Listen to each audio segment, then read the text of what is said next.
దీక్ష Telugu YouTube channel. So friends, మీరు ఎవరెవరైతే comments చేస్తున్నారో అన్న సబ్స్క్రైబర్స్ పెరగట్లేదు, వ్యూస్ పెరగట్లేదు, మాకు ఛానల్ గ్రోత్ కావడం లేదు, మా ఛానల్లో వీడియోస్ పెడుతున్నాం కానీ వ్యూస్ అనేవి రావట్లేదు, సబ్స్క్రైబర్స్ పెరగట్లేదు అని అనుకున్న వాళ్ళు చాలామంది ఉన్నారు. కామెంట్ చేసేవాళ్ళు చాలామంది ఉన్నారు.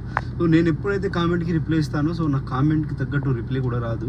ఇంకోటి ఏంటంటే, మీరు కామెంట్లు నాకు కాదు, నాలాంటి 100 మంది క్రియేటర్స్ కూడా మీరు కామెంట్ చేసి వదిలేసినా అది వేస్ట్, అంత వేస్ట్.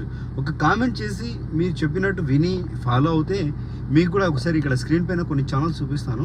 సో ఈ ఛానల్స్ ఎలా మెయింటైన్ చేస్తున్నాను, ఈ ఛానల్స్ కూడా ఎలా వ్యూస్ వస్తున్నాయి అని చూడొచ్చు. ముందుగా మీరు ఫస్ట్ ఒక కంటెంట్ ఐడియాతోనే మీరు ఛానల్స్లో వర్క్ చేసేది ఉంటుంది. సో దాని గురించి మీరు తెలుసుకోవడానికి శాష యూట్యూబ్ టిప్స్ని లైక్ చేసి సబ్స్క్రైబ్ చేసుకోండి, కామెంట్ చేయండి. సో నేనే మెసేజ్ చేస్తాను. మెసేజ్కి రిప్లై అయితే ఖచ్చితంగా ఇవ్వండి. దాని గురించి మనం మాట్లాడుకుందాం.